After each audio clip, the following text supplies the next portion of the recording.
about reflection of lights on the plane mirror. This is the example of plane mirror. Plane mirror inakuwa silvered. Tunaposema silvered, huku ni silver. Silvered, manake coated with silver. Haipaki tu rangi yoyote. Kwa huku ni shining surface. This is the shining surface. Kwa sasa kama hii hapa ni shining surface, tayari. Kwa inakuwa na parts mbili. There is the shining surface, halafu nyuma inakuwa silvered. This is the plane mirror. Sasa tunaangalia reflection. Reflection, sio refraction. Reflection of lights. Sasa hapa tunapofanya hiyo experiment, tunaangalia you are provided with a white sheet of paper, drawing board, plane mirror with holders. Plane mirrors with holders. Maana yake zile holder ni kwa ajili ya kushikilia kioo. Naona hiki hapa kioo unakishikilia. Sasa sisi tutatengeneza holder za kienyeji. Sawa? Kwa sababu we don't have the holder. Sasa plane mirror with holder, transparent ruler for drawing clear angles. Sawa, kwa sababu ukiwa huna drawing ruler, ile transparent ruler, na ndio maana ruler inayotakiwa kwenye experiment tunapofanya physics practical, na practical zote kama unahitaji ruler, tunatakiwa kutumia transparent ruler. Then we have protractor for measuring an angle. Then we have optical pins. We have optical pins. We have so many optical pins. So this is a box of optical pins.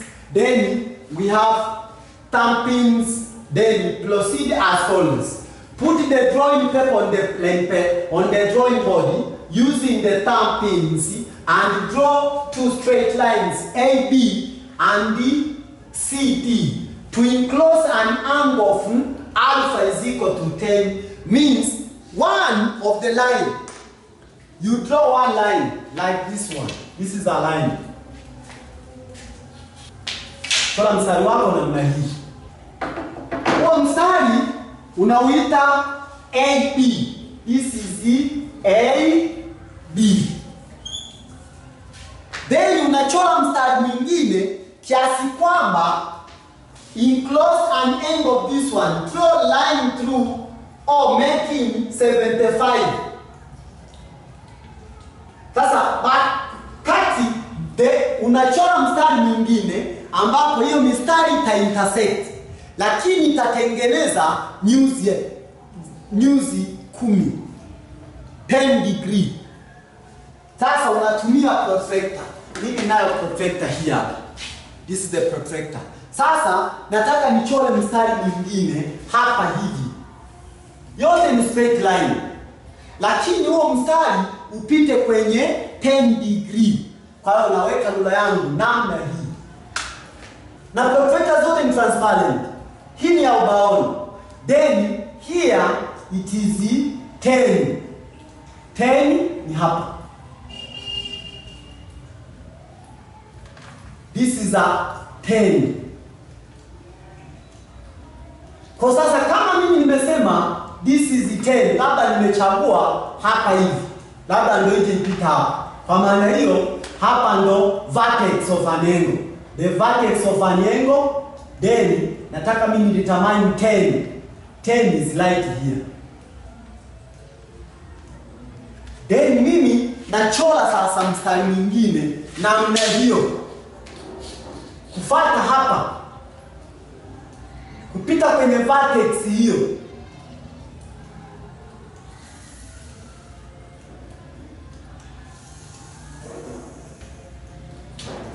Then the angle between them, hii ndio inaitwa alpha, which now is equal to 10 degree.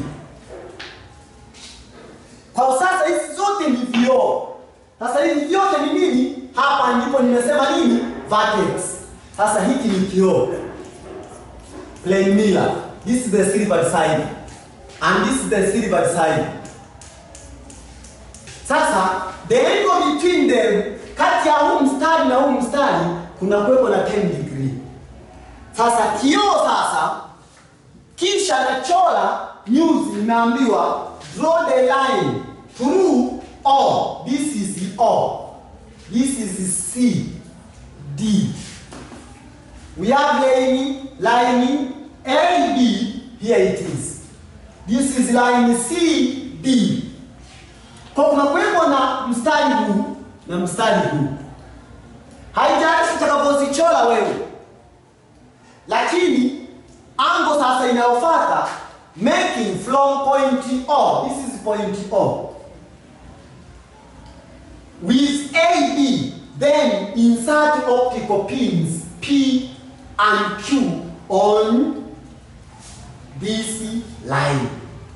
Kwa unachora angle ya 75 kutoka kwenye AB, yani kutoka huu mstari. Kutoka huu mstari. Hapa angle ya 75 kuelekea kwenye shining surface. Sio huku. Kuelekea kwenye shining surface, sehemu ambayo inang'aa. Kwa hiyo unachora angle ya 75. Kwa maana hiyo nitaplace hapa 75 right here. Kwa nitaunganisha sasa mstari kufuata hiyo angle. This is 75.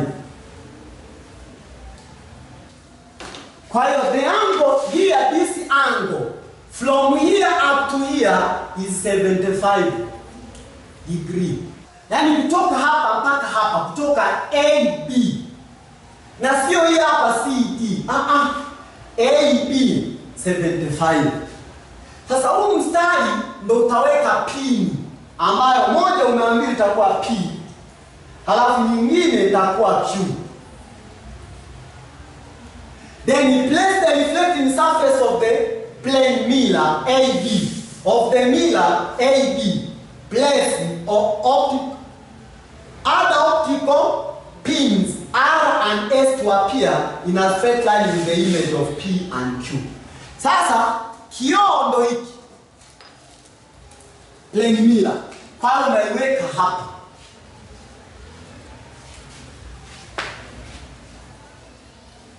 Kwenye AB. Usiweke hapa, unaanza unaiweka hapa. AB. Ukiweka hapo AB, hata kwa kuchungulia hivi. Nikianza kuchungulia vizuri hapa kwa kutumia, mimi naashuku kwamba hii ni pin yangu. Na hii hapa ni pin yangu. Nikiweka kioo hivi, siangalii hizi pin. Naangalia image ya pin hizi huku. Na ninanyosha. Kwa nikichungulia hivi, nanyosha itakuwa ili iwe imenyoka, mstari umenyoka utapita hapo.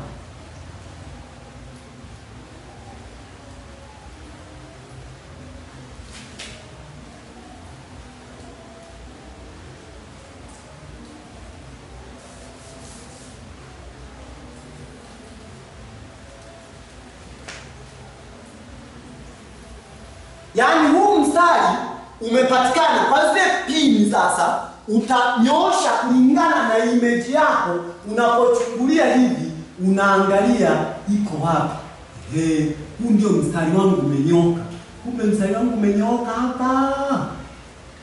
Ukiangalia kiasi kwangu, ukiangalia hivi unaona ule mstari umenyoka. Kwa utaweka sasa hiyo pin ambayo inaitwa R na S. Kwa hiyo itakuwa ni R na hii hapa S. Na hizi pin zinatokana na image utakayoichungulia kwenye nini? Kwenye mira yako. Hauchungulii hizi hapa pin hapa. Unachungulia image yako ambayo itaonekana huko. Kwa mfano mstari nimenyosha kwa sababu nimechungulia image, nikaona mstari wangu unapaswa kunyokea hapa. Halafu kisha ondoa, remove the pins R and S and join the line ORS. Then ukaambiwa turn the mirror through an angle Q and angle alpha is equal to 10 degrees so that it is reflecting surface lies along CD. Stick the pins TU to appear in the line with the images of P and Q. Kisha kioo kigeuze. Sikuwa tumekiweka kwenye AB. Sasa tunakinyoshea kwenye CD, kwenye CD namna hii. Kwa sasa naicheki tena hii na hii imenyooka wapi? Ukicheki inaanzia hapa, imenyooka hivi.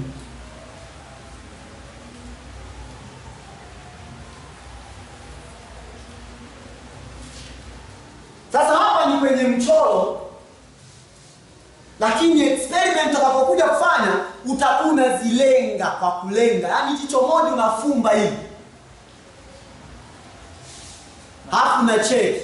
Sasa kama una makengeza hahitaji hata kufumba. Kwa sasa hii ndio umeambiwa T nini? TU. Kwa utaweka pini hapa, utaweka pini hapa. Kwa hiyo inaitwa TU. Ndio hii hapa anaita out, OUT. OUT. Sasa the angle between the image of PQ when you place it at AB and the image of PQ when you place at CD, that is called beta. Kwa sasa formed, record the angle beta formed by RS and UT. RS and UT. Hii ndio inaitwa angle beta. Kwa wewe unaenda tu sasa kufanyaje? Kusoma tu sasa. Unaweka protractor yako kama kawaida.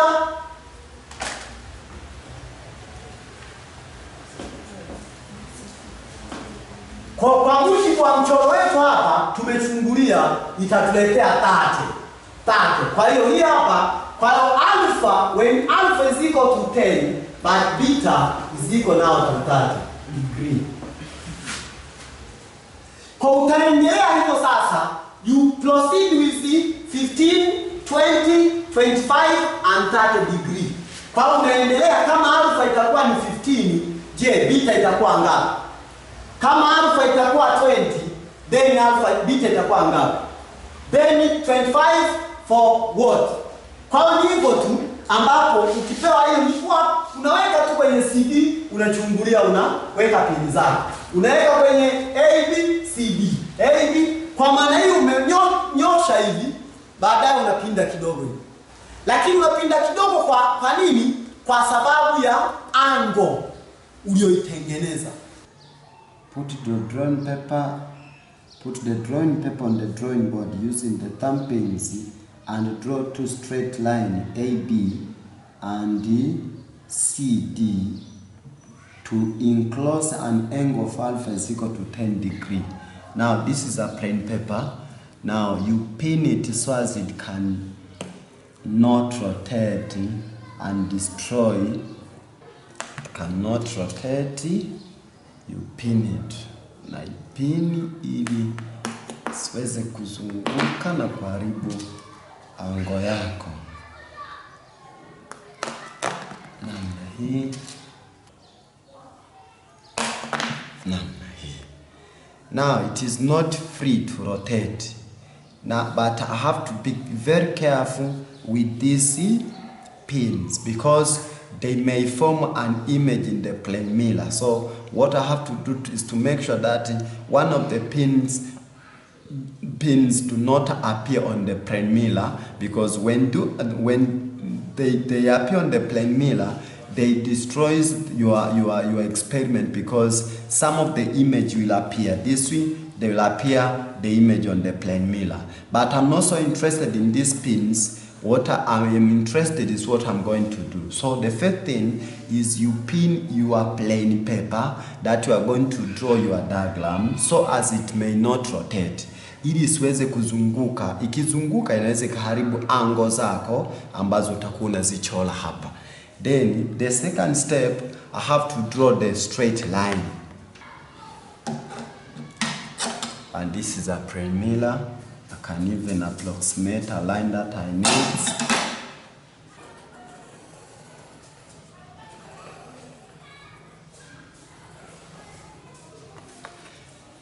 Then that is line A. We've been told this is line A. This is line A, B. Then from there, I have to draw the other lines that enclose the degree. The angle between those two lines is 10 degrees. 10 degree. Now this is a protractor. I am using this protractor. This is the protractor that will definitely show me what the angle. Now I have to put here. Let me choose this as my vertex point. This is my vertex point. If this is my vertex point, I definitely want to measure 10 degrees.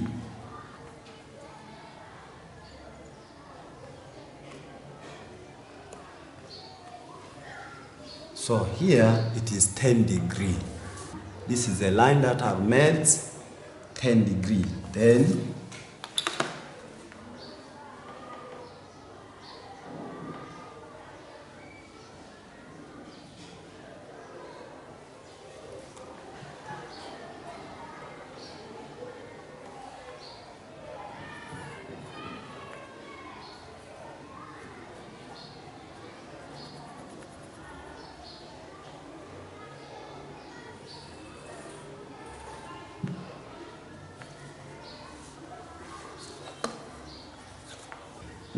Then after we have drawn, this is line CD.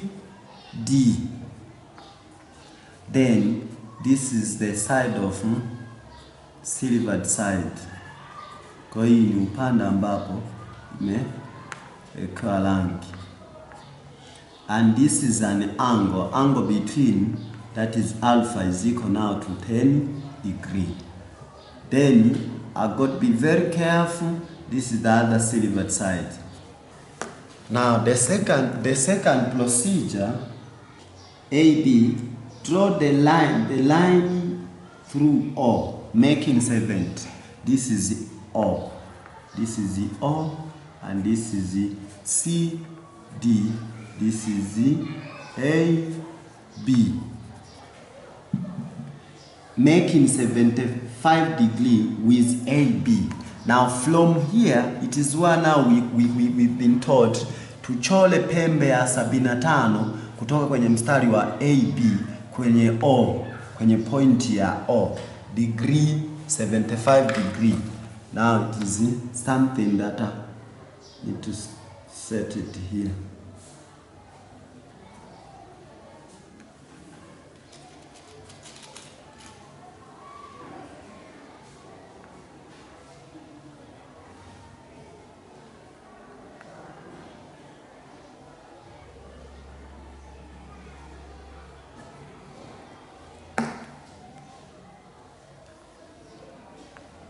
Sasa ukiangalia nimeweka kwenye AB, mstari wa AB ambapo nimeweka angle.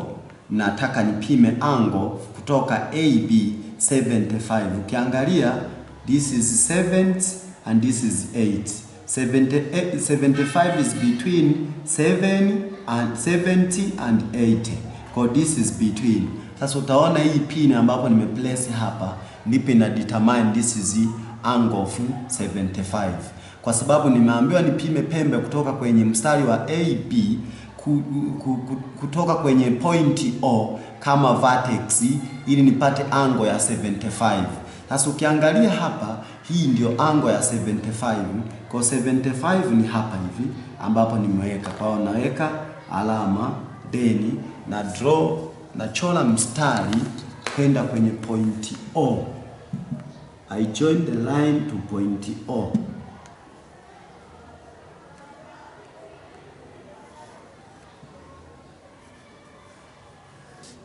Sasa nimechola wa mstari kwa sababu kutoka hapa sasa, from here up to here, this is 75 degree. Then the other procedure nyingine sasa nimeambiwa, then insert two optical pins PQ on this line. Now you have to insert optical pins, 2 pins on this line. The other pin here kwenye line ambayo umeichola, make sure that those pins are very straight. Hizo pins zimenyoka. Kwa hiyo unaweka pin kwenye, alafu then unaweka pin nyingine mstari.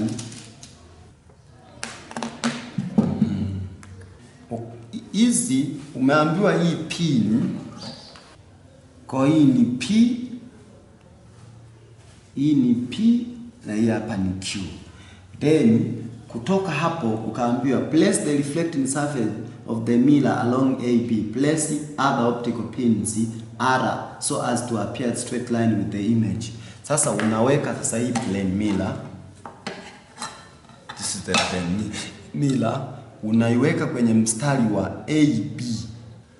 Ukishaweka kwenye mstari wa AB, hizi image hii na hii image yake utaziona huku kwenye kioo. Ukishaona image hizi kutoka kwenye kioo, sasa unapima mstari ulionyo, unazinyoosha hizo image kwa kutumia pins. Kwa kuchungulia sasa kwenye kioo, unachungulia kwenye kioo. Hauangalii hii object, unaangalia image kwenye plane mirror, kisha unanyosha mstari. Let us how to do. Kwa hiyo nachukua pin zangu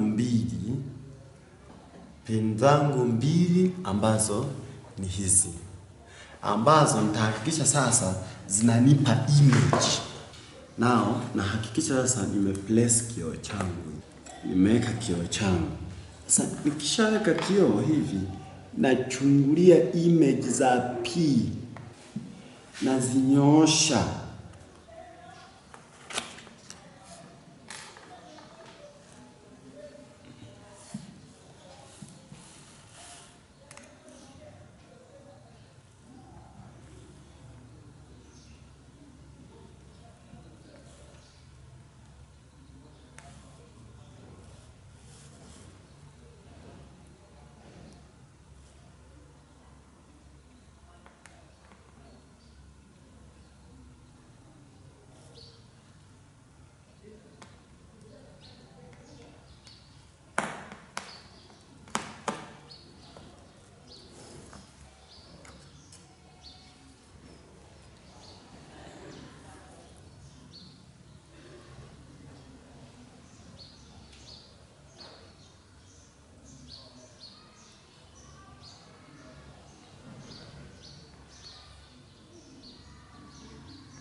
Kwa nilichonyosha ni image ambazo naziona huku kwenye kioo, ndicho ambacho nimenyosha. Image that I see, I put a straight these pins by forwarding, by making straight with the image formed by the other pins that I inserted when I draw an angle of 75.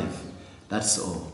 Now then naondoa hizo pini, natoa hizo pini hii hapa, pin hii hapa, alafu kisha nanyosha straight line.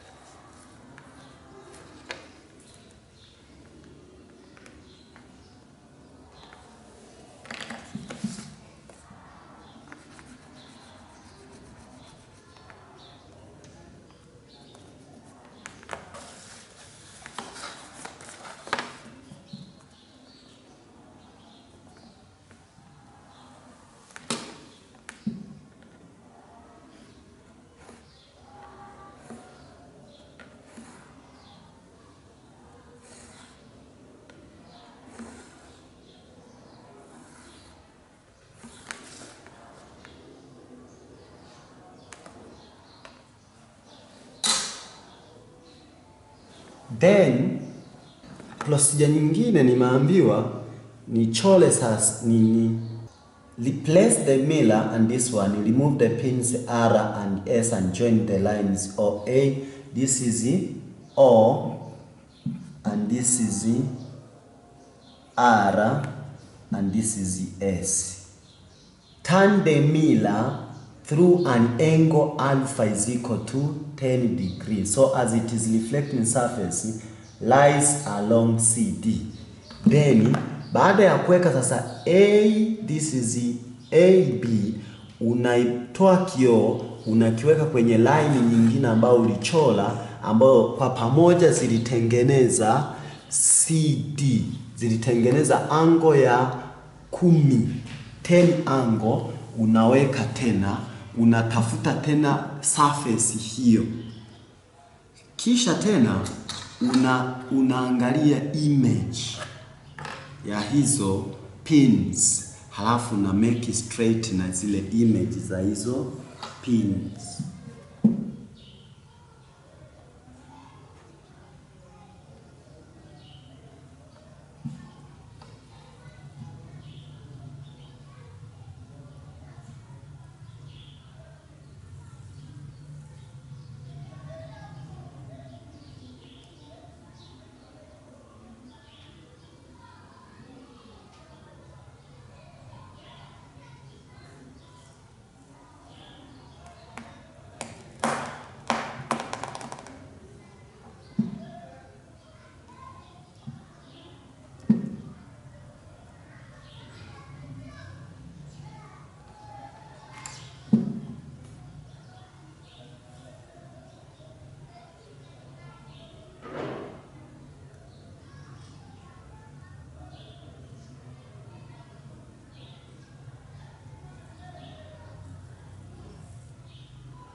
Kwa hiyo tayari hizi zimetengeneza tena image ya hii baada ya kioo. Kwa hiyo kioo mara kwanza kiko hivi, kisha unakigeuza hivi kufuata ile. Kwa hiyo unaanza na AB unamaliza na CD. AB CD. Na unakuwa unacheza na image za hii tu moja. 75 from the AB. Kwa then unatoa hizo pin, una join line yao.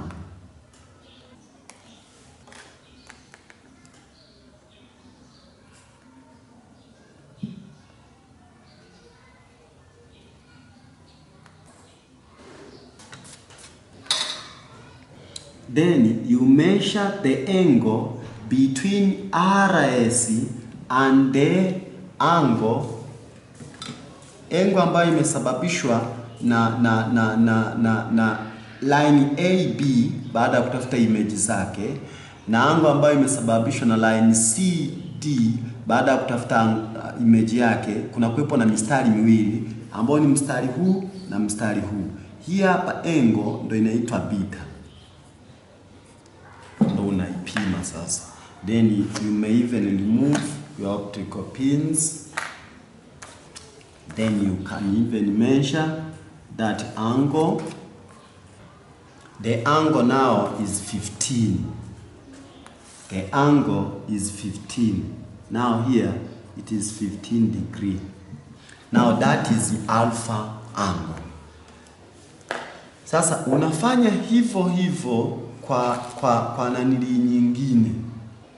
Repeat the experiment for alpha is equal to 15, for alpha is equal to 20, for alpha is equal to 25. Means the angle between those two lines is 25, 30. You repeat the same procedure. Now let me do it faster as I can manage now. We are through for the first one. This is a straight line AB. Then this is the A, B. This is the AB. Then you measure the angle between them. Let me choose this one to be my vertex. Then the angle between them is 15.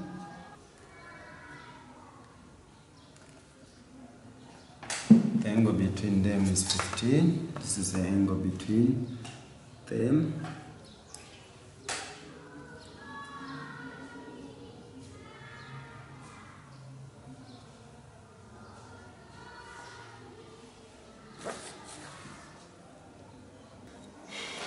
The angle between them, see?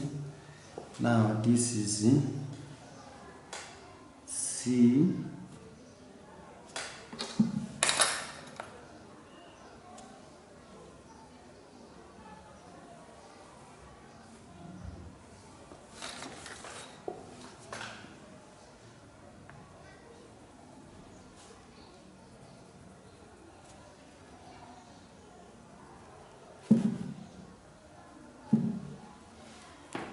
This is line CD.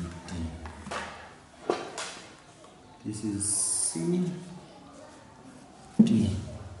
This is the A, B.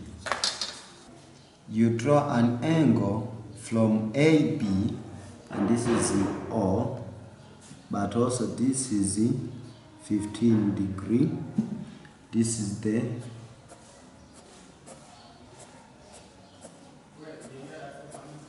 silvered side, silvered side.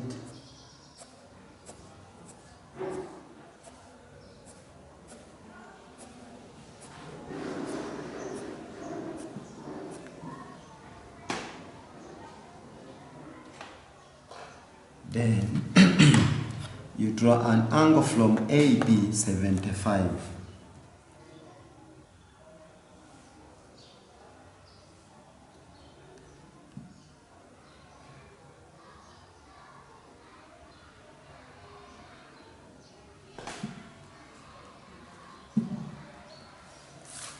Then you join the line from O.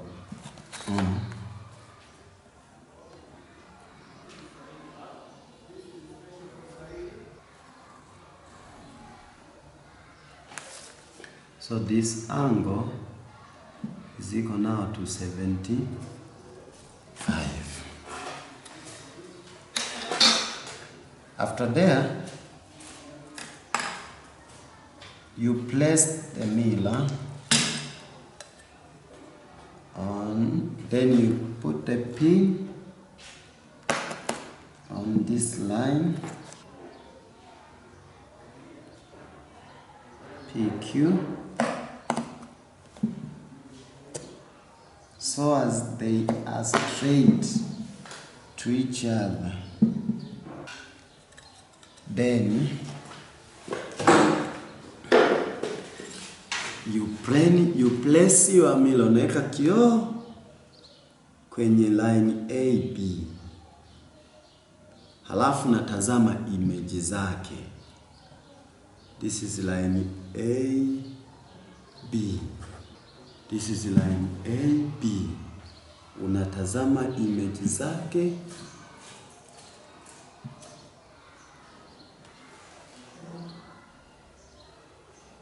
Unanyosha kabisa kwa kufuata tu image zake.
Then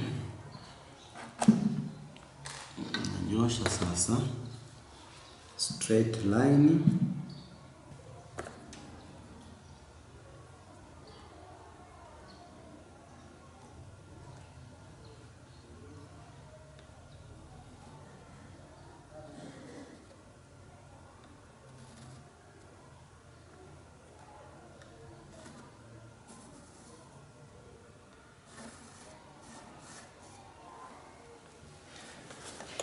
Kisha unageuza tena kioo,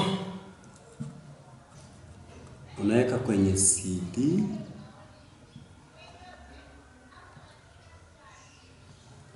Kisha unatafuta image hizo za 75. Kisha ziko straight line.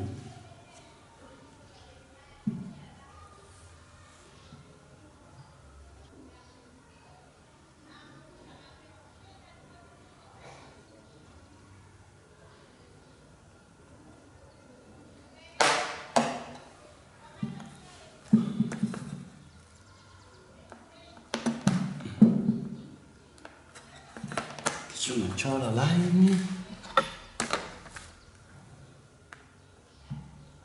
toka O kwa kufuata hizo pin.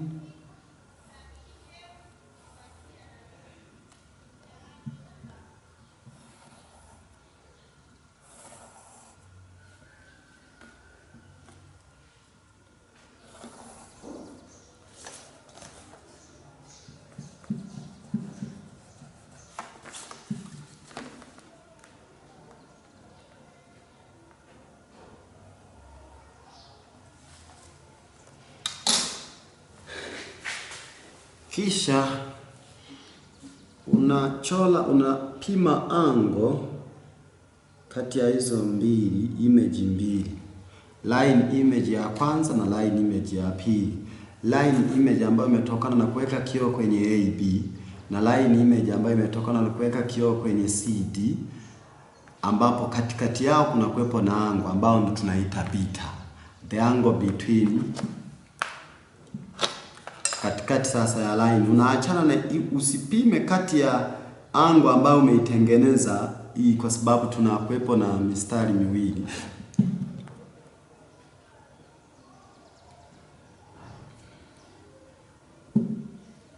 Hii ni PQ, halafu hii hapa ni RS, halafu hii hapa ni UT. Sasa angle between RS and UT is called beta, the one that you are supposed to measure. Now you measure that angle. Put in your protractor like this one.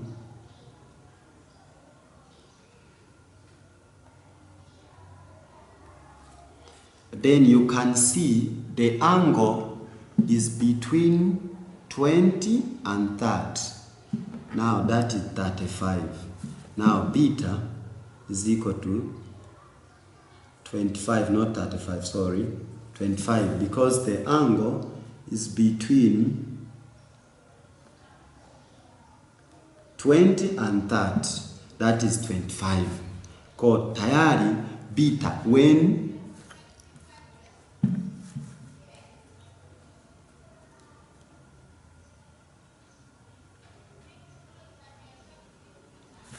when the alpha is 15, then the beta is 25. But when the alpha was 10, the beta is 15. Now let us go ahead with other angles. Then we go for the other angle. When the angle is now you draw the other lines. This is line A, AB. Then the angle between them, this is line A, B. Then the angle between them, we are through about 15 and 10. Then the angle between is 20. The angle between is 20. Means alpha is equal to 20. Now you find an angle. Let's say this is our vertex. Then the angle between them is 20. 20 is right here.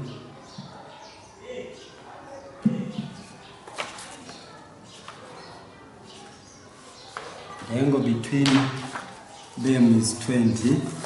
Then you join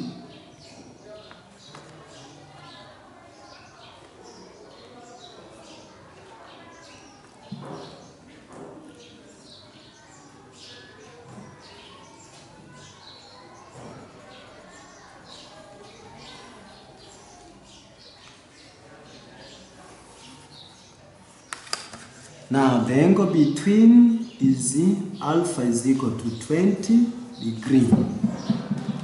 Then this is line CD. Now we have line CD and line AB. Then we have to measure the angle from line AB 75. This is point O. Then here from here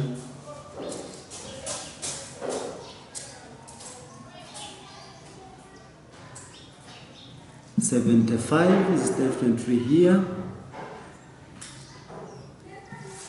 Then we form the line that is in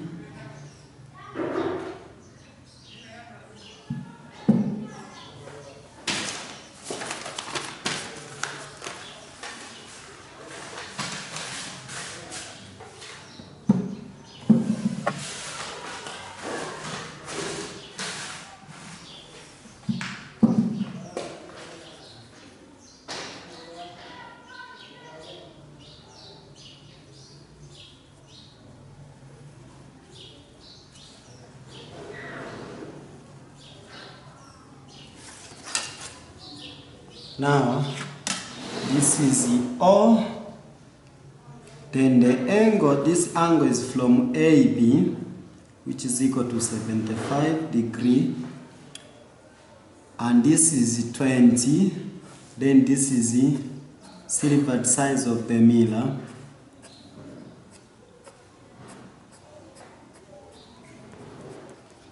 Then this is the other silvered side of the mirror. Silvered side of the mirror. This is C, this is D, this is C, this is A, this is B. Now we are told that we have to place the pins. This is pin P, Q.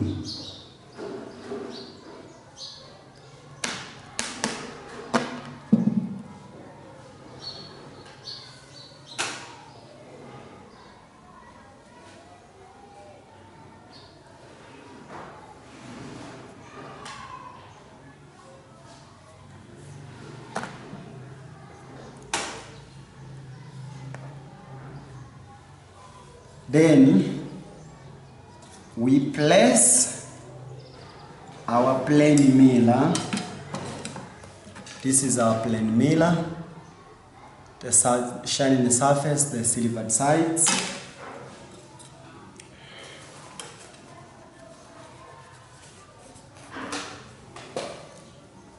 We place the plane mirror on line AB.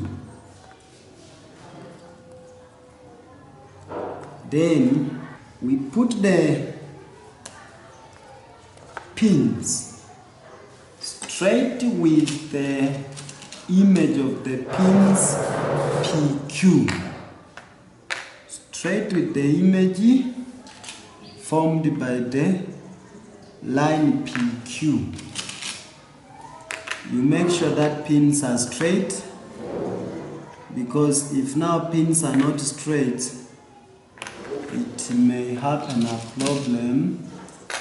By placing the mirror on line AB, naweka kwenye mstari wa AB, then natazama kwenye kioo image ya hizo pin PQ, nikihakikisha kwamba ziko image inakuwa straight na hizi pin nitakazoziweka hapo.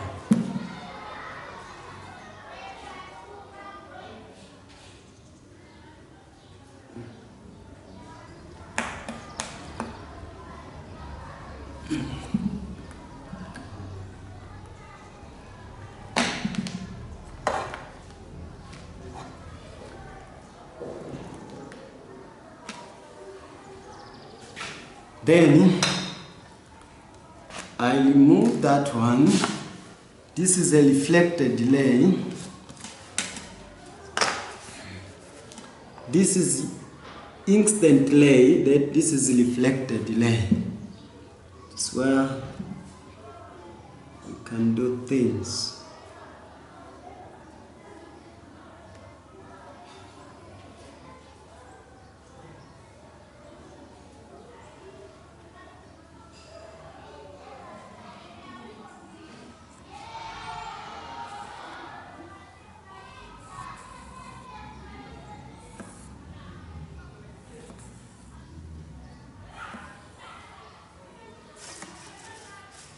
Then baada ya kuwa nimeweka mstari A, B, naenda C, D. You place your mirror on line C, D. Also, you observe the image. The image formed by PQ. Line PQ.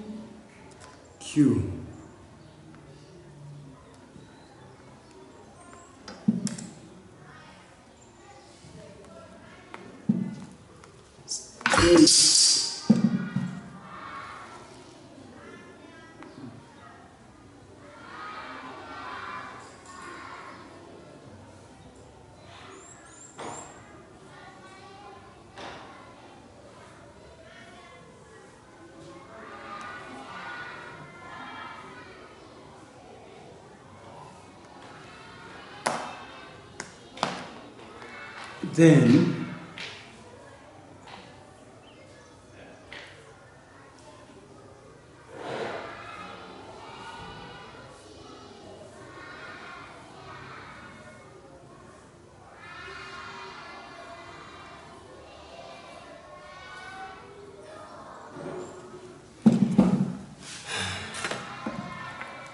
now this is the image.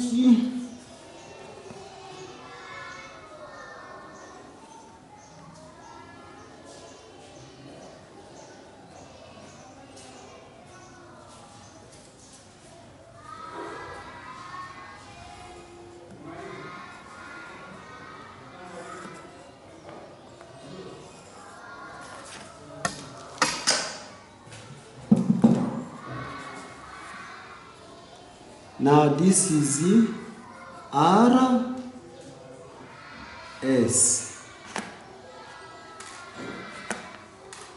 and this is P, Q.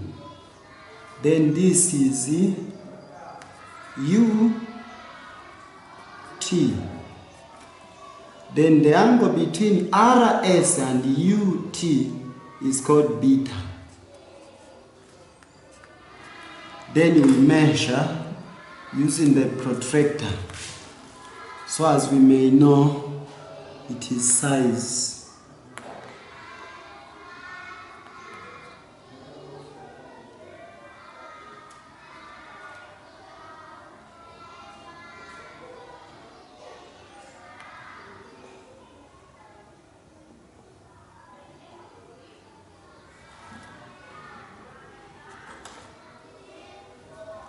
It is 35. Now the angle between is 35 degrees. Now for alpha is equal to 20, angle between the beta now is 35. Now let us see for alpha is equal to 25. For alpha is equal to 25. The alpha is 25. For alpha is equal to 25. I say this is, as usual, this is A, B, line A, B. Then let us choose to be, this is our vertex points. It is where the vertex can be measured. Now, from here, you can measure. We have said 25, definitely. This is 25. Then,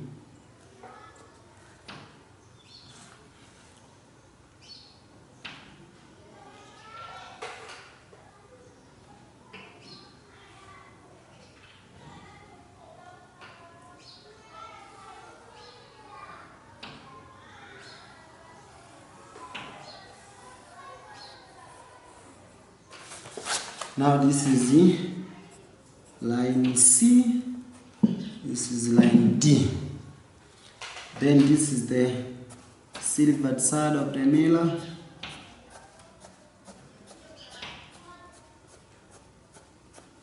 This is the silvered side of the mirror.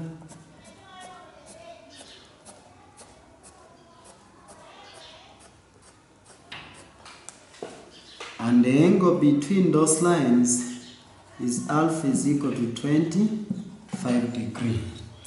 Then we have to measure the 75 angle. Angle is equal to 70 from 0 along line AB.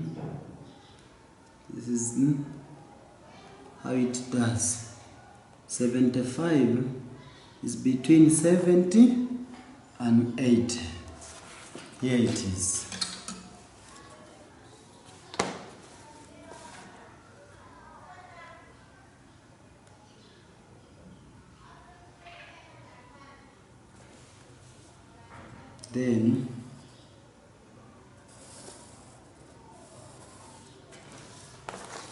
Then this is where we put our pin. We insert our pin. Here it is. And the other pin will be definitely be here. This pin straight on.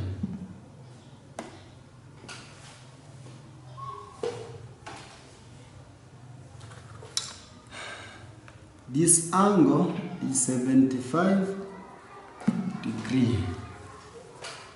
Then we place our mirror along AB. Tunaweka kwenye AB vile vile. Alafu kisha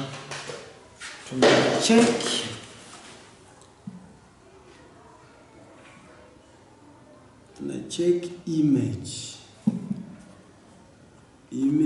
on the plane mirror.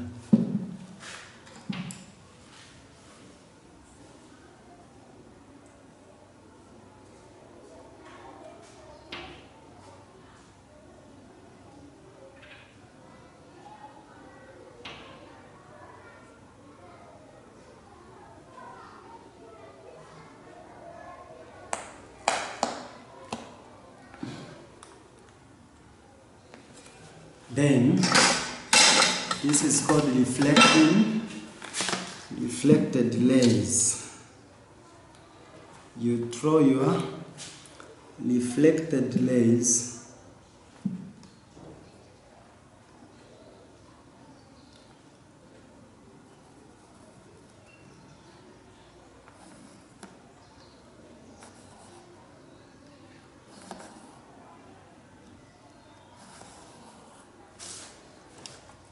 Then, if that is a reflected lay, we change the position of the plane mirror. We place along CD. Kwa tunafanya AB, baadaye kio tunakibadilisha tunaweka kwenye CD, halafu tunaangalia image ya hizi pins tena. Na tunanyosha mstari kwa kufuata image ya hizo pins.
Then tunachora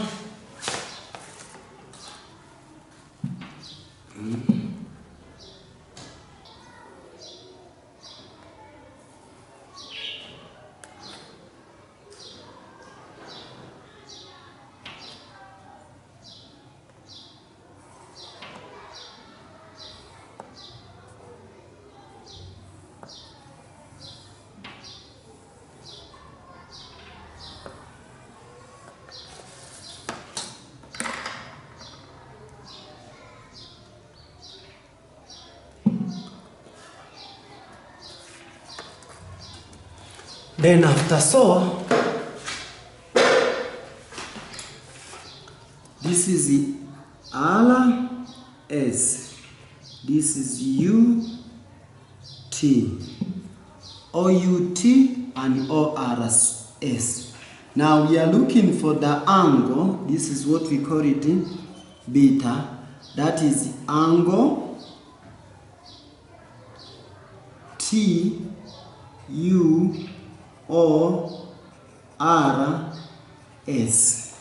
This is the angle that we are supposed to measure. Now we take the protractor. This is a protractor. We measure the size of an angle.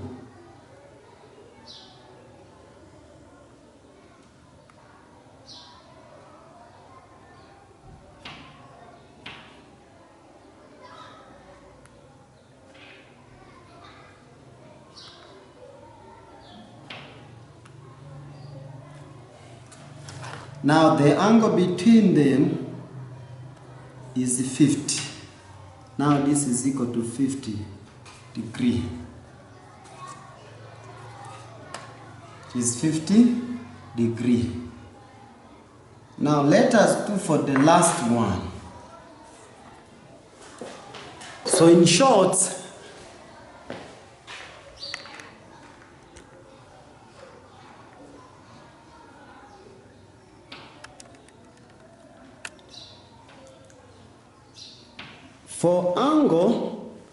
for angle equals to 10, the difference between this line AB and line CD, the angle between them is 25, that is an alpha angle.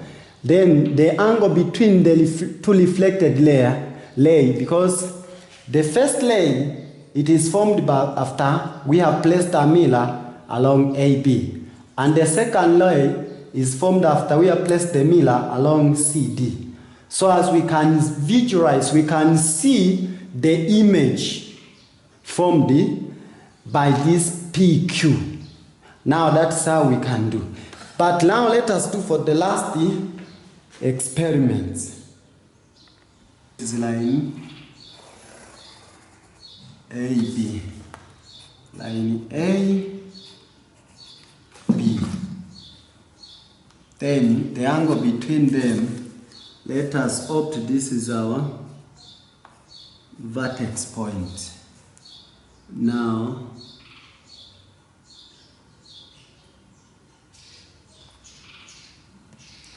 the angle between them is that. Definitely right here. That's the angle between them.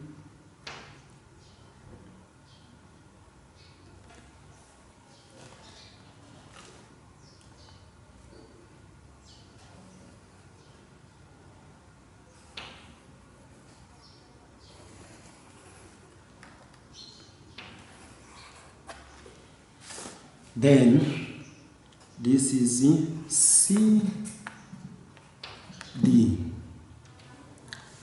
Then if that is the case,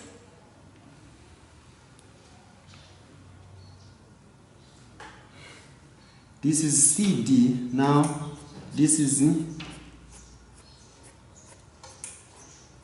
silvered side and this is the silvered side.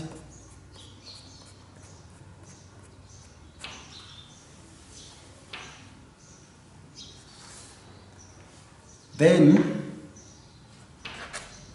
you are looking for an angle which is equal now to 75.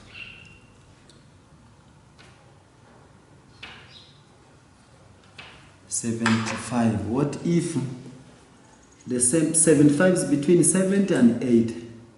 Here it is.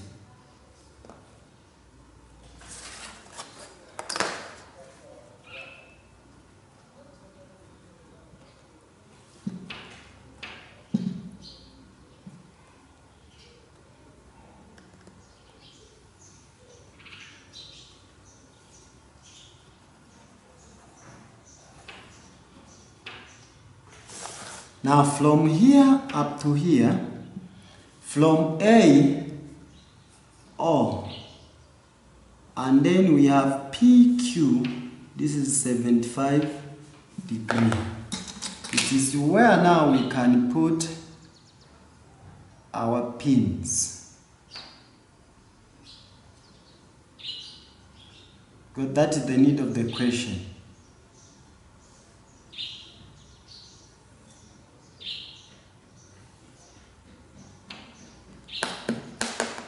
Yes, this is an optical pin. The other one is definitely here.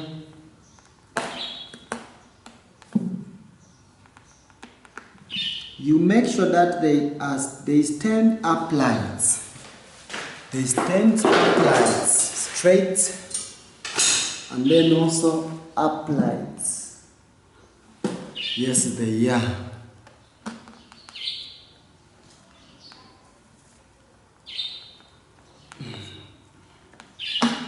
Yes.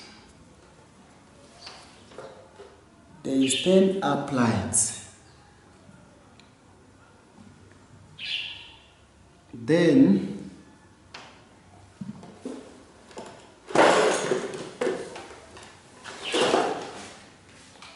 you press your mirror along AB.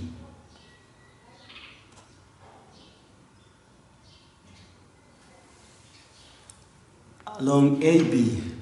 Here in the you find a straight. You find the image, then you place your pin straight with the image. This is where now I do it.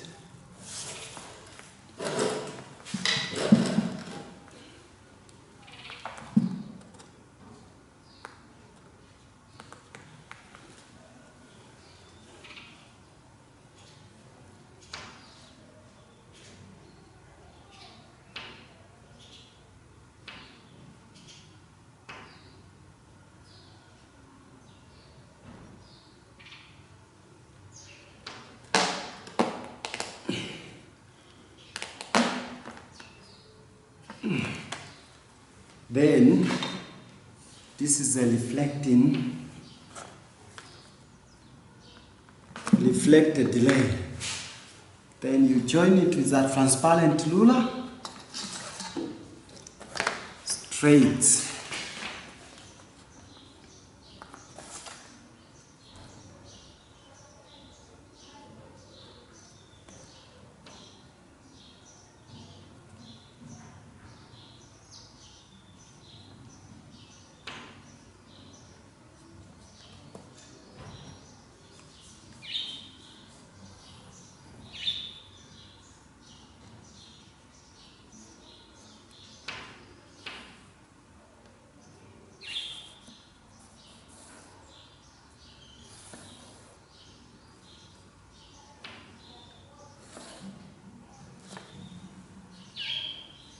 Then, instead of placing AB, your mirror along a line AB, now you place it along CD.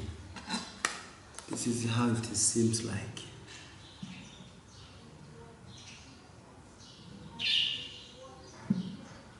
Then also you observe the image of these two lines. The image from the plane mirrors.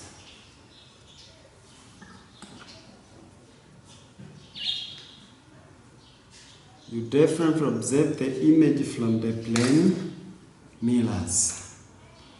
only the single mirror.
You see now, the image of those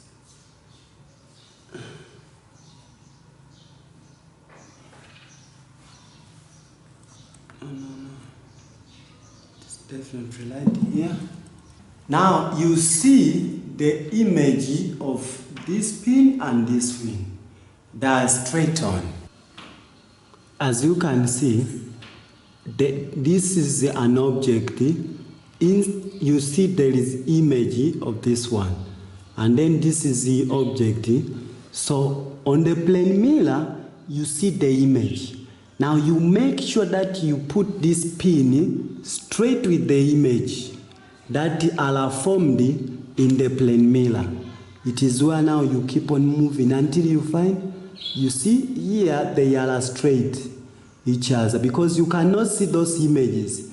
It is where now we observe they are straight. But if you move this side, you find you see those images on the plane mirrors.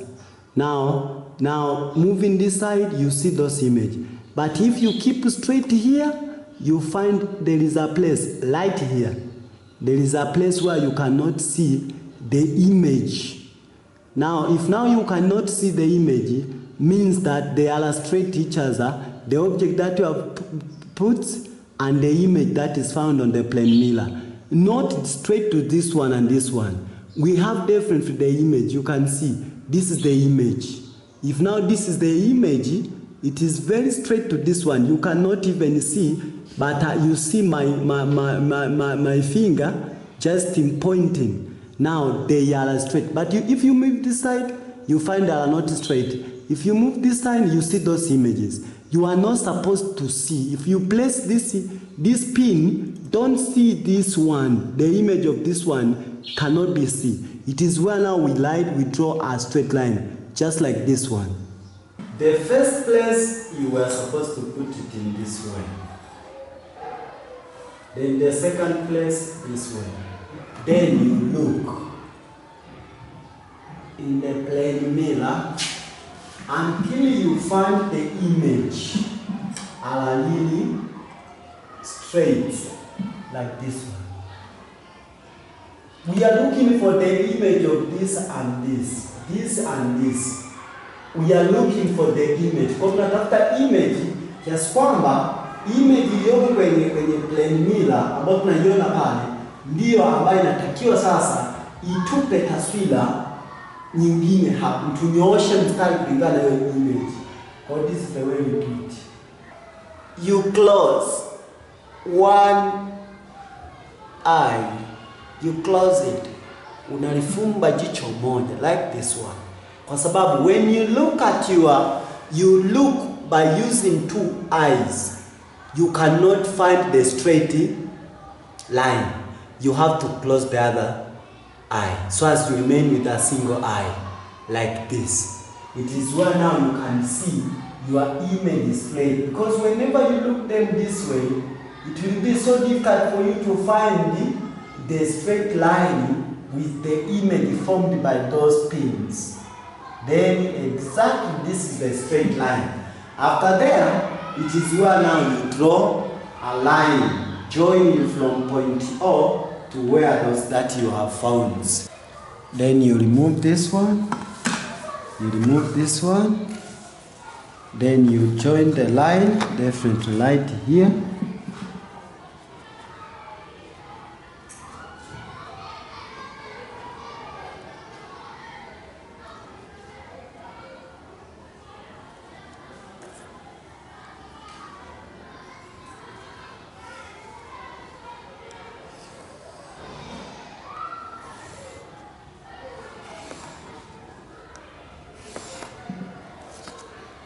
Then this is the line formed.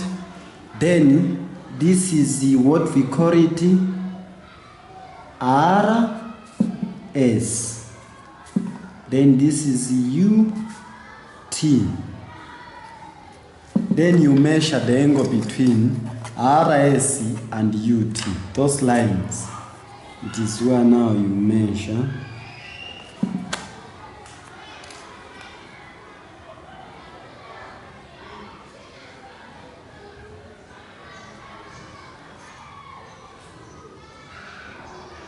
Now you can see the different, here it is 10, then here it is 0, 10, 20, here it is 60.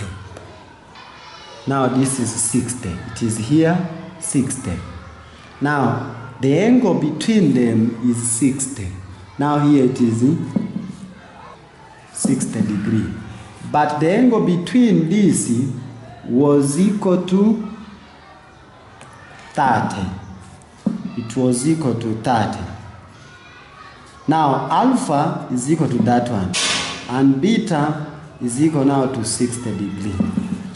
So after we have done so, now that we are through about our experimenting and recording data, this is what we have got.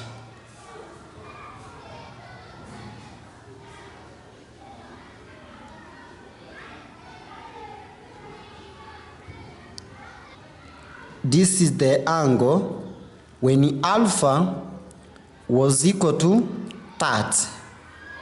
Now beta is equal to 60. But now when the alpha was equal to 20, now beta was 35. But when the alpha was equal to 25, here it was 50. Beta it was 50. And the same applied when the alpha was 15. Now beta was equal to 25. But when the alpha was equal to 10, then this was equal to 15. Beta was equal to 15. After we have measured that one, we have to record our data, table value. Now the question is, tabulate your results. We have to tabulate your results. Now we have to draw our result, table of result.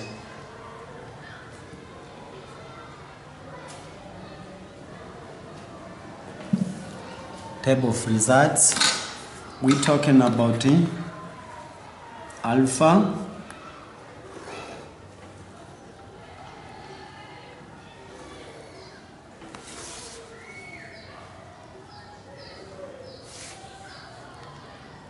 this is the alpha and this is the beta.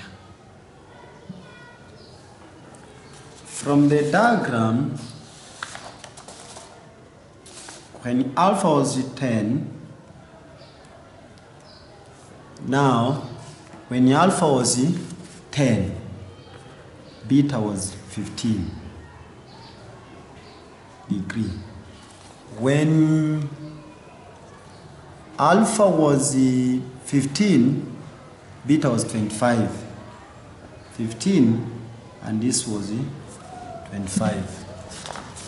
But when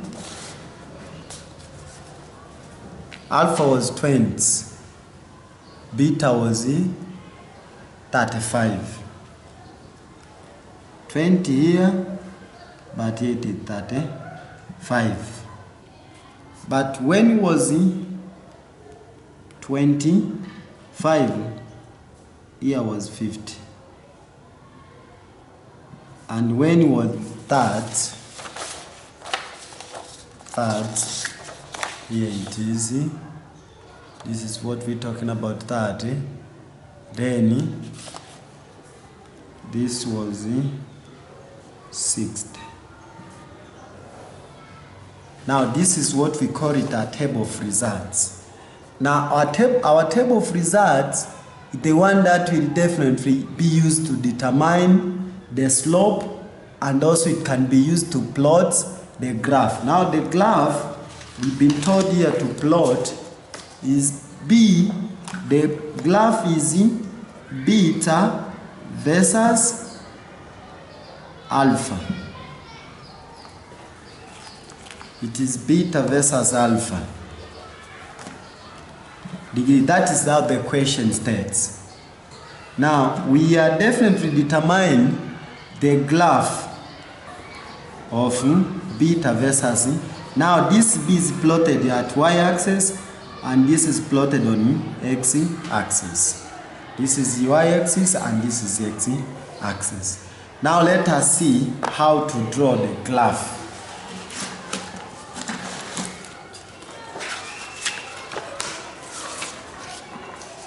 This is our graph.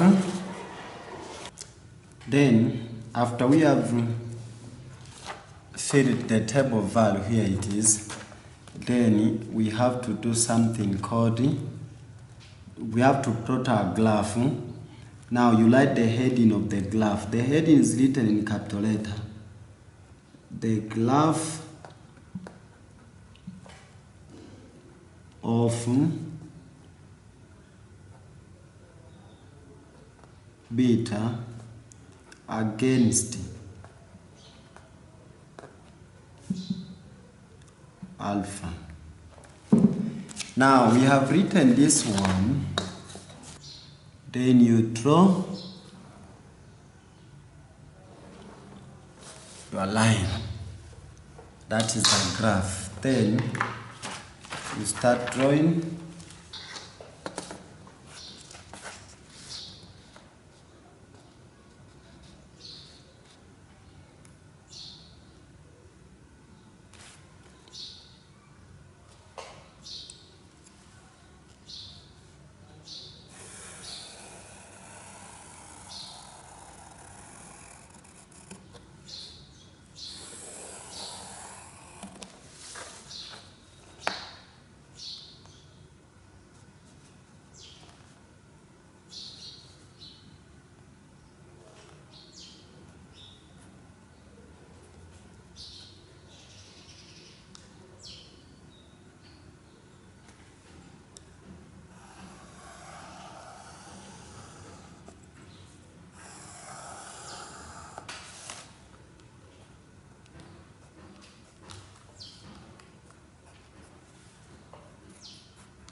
Then this is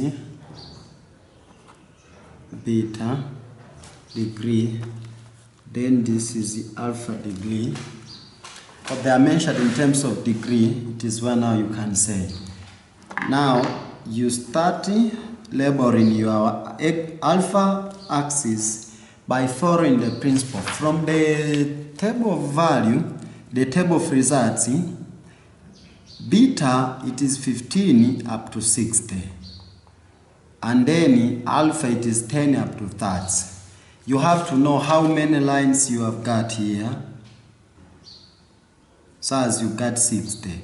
1, 2, 3, 4, 5, 6, 7, 8, 9, 10, 11, 12, 13. Then you have 12 of them. It means that even if now you say here it is 5, then here it is 10, then it is 15, then 20, 25, here it is 20, then 25, then 35, then 45, then 55, then 65, and so forth. Now my scale, hapa hivi unaandika scale yako, ambapo sasa scale you have horizontal scale and you have vertical scale. Vertical scale along y-axis. Now from here up to here is 1 centimeter. Kutoka hapa mpaka hapa ni centimeter moja. Kunaandika centimeter moja is equivalent to, usiandike is equal to 5 degree. No. Kwa sababu 1 centimeter is not equal to 5 degree. Kwa sababu hii ni 5 degree, half ni centimeter. There is no exact relationship between 1 centimeter and a degree. But we later on 1 centimeter represents 5 degree. But for vertical scale, for that was horizontal, that vertical scale 1 centimeter is equal to 5 degree. How about horizontal scale? The same applies. Now you can say this is 5, then 15, then 25, then 35, then 45, then it is 55. Now the relationship is that from 1 centimeter represents 5 degree. 1 centimeter also, vertical scale represents 5 degree. It is not a principle that I must write here then here. Mimi nimeandika tu kutoka hapa nikaruka mstari hapa nikaja huwa hapa kwa sababu nataka brightness, nataka neatness of my work. Kwa sababu nikiandika nyingine hapa tabanana kiasi kwamba neatness of my work itaonekana haijafanya kazi vizuri. Now what I should do here is to make sure that I've written the scale. Then after written the scale yangu hii hapa, then you draw a line.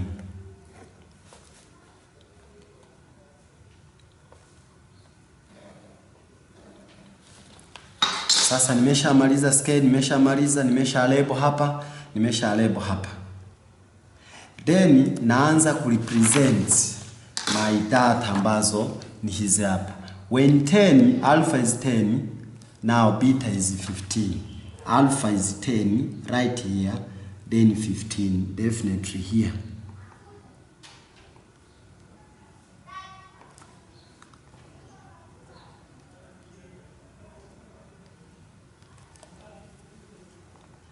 Then when alpha is 15, beta is 25. Alpha is 15, beta is 25 right here.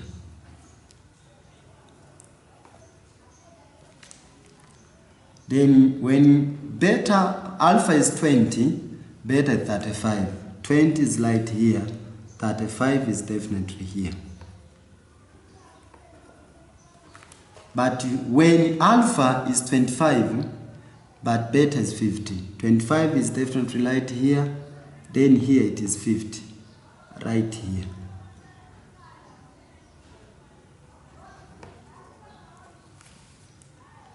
Then when alpha is 30, then that is 60, 30 to 60.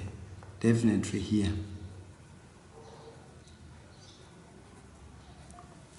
Then from the graph you can see we have these points. These points, they are definitely clear if you may see. We have this point and these points. Then we have this point, 3 points.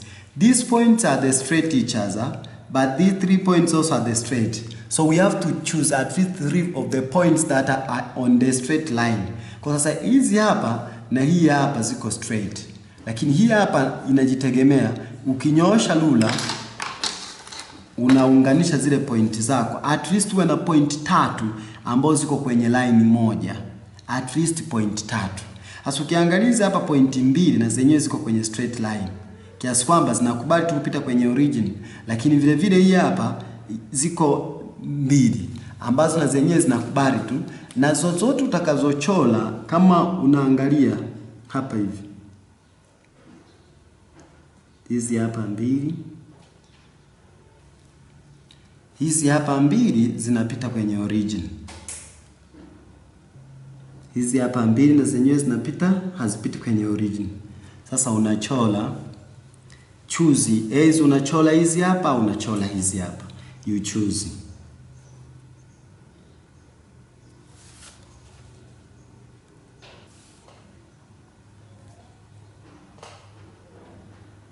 Kwa ukichola kupita kwenye hizi point, graph yako itaonekana namna hii.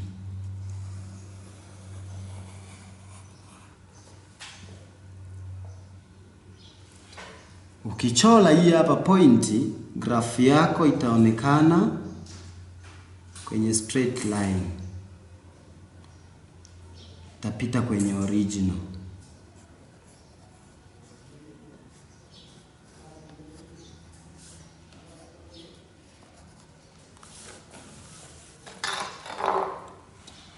Sasa from the graph I can deduce the question is also you have to determine, the question is to plot B against alpha. B against the alpha. Then after there you have to determine the slope of your graph. The slope is determined by this way.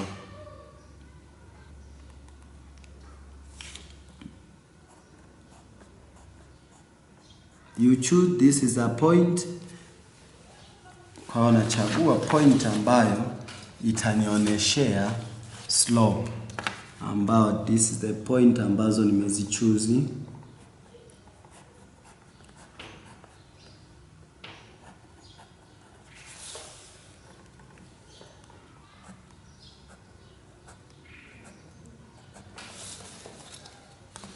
Now from here, this is changing beta, then here it is changing alpha degree. Then this is the graph that I have plotted. Sasa kwamba manake kutoka hapa sasa tayari nimeshatengeneza scale, tayari nimesha label huku, sawa? Alafu tayari hapa nimesha label, tayari nimeshatengeneza heading, tayari nimejoin tu hizi hapa nani straight line tayari. Sasa I have to find the slope. Now the slope is changing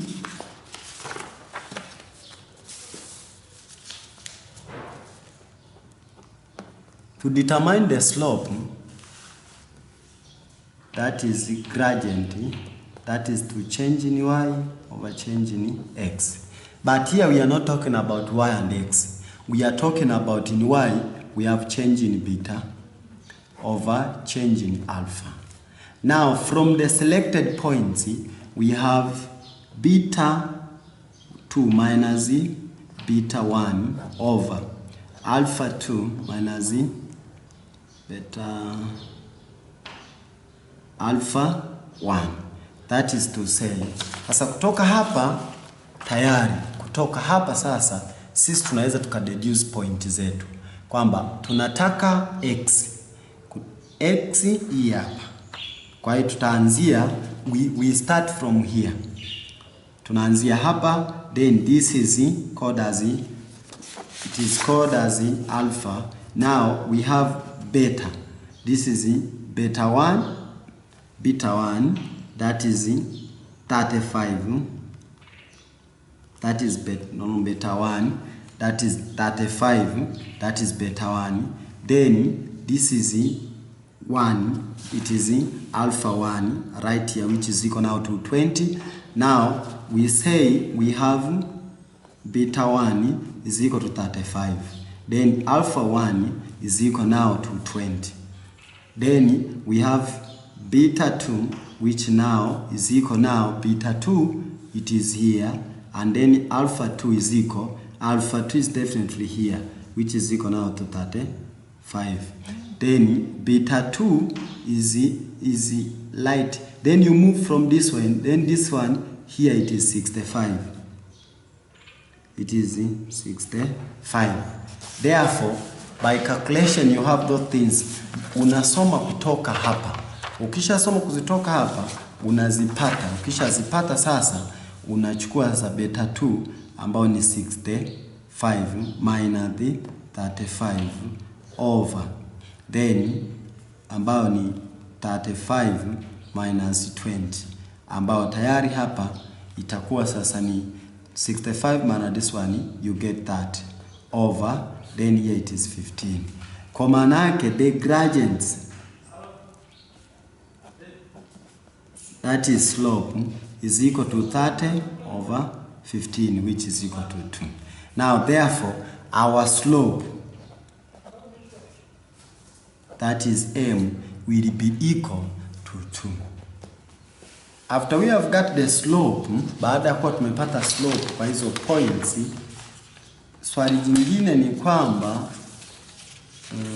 we need to find out what we call it, is to determine the reciprocal of the slope. The reciprocal of the slope,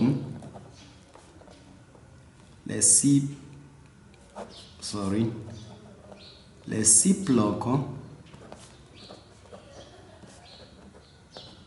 slope is equal to 1 over 2. Now reciprocal of the slope is equal to 1 over 2. That is to say it is 0.5. Now that is how it is written like.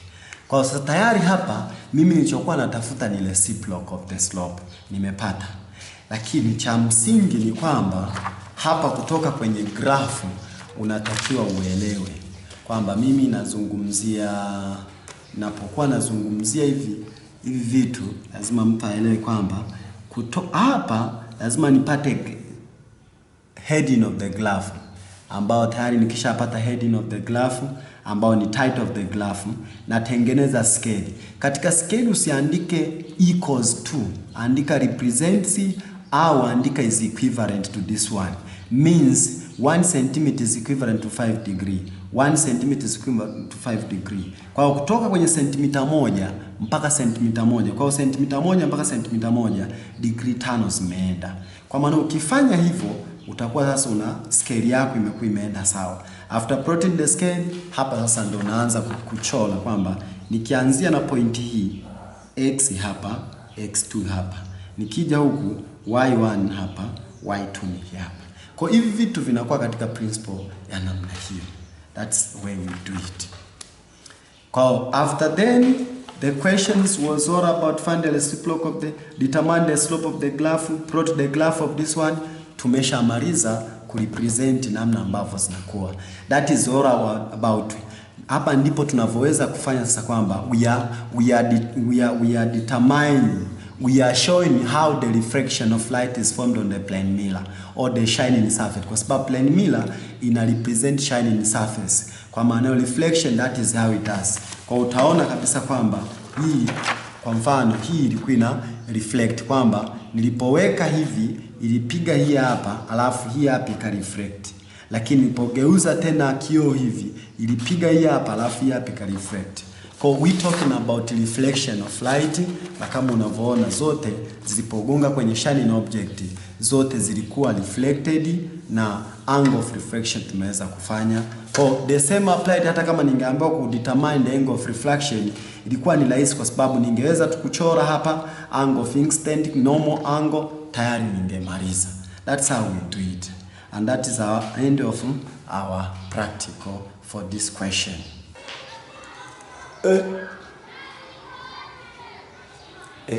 Asante sana kwa kutazama channel yetu ambayo ipo hapa kwa ajili ya kufundisha na kuhamasisha wanafunzi kusoma masomo ya sayansi na hisabati. Sasa unahitaji nini? Kama unahitaji physics practical, namba zetu zipo hapo kwenye screen, tupigie, tukusaidie. Sisi tupo kwa ajili ya kuhakikisha kwamba sayansi tunaipeleka mahala pake, kuhakikisha kila mwanafunzi anapenda masomo ya sayansi. Wewe je, uko tayari kutusupport? Endelea kusubscribe YouTube ambayo iko tayari kuhamasisha wanafunzi na kuwafundisha masomo ya sayansi msingi na sekondari. Na hapa ndipo penyewe tunahakikisha tunakuchukua katika ulimwengu wa sayansi na kupeleka pale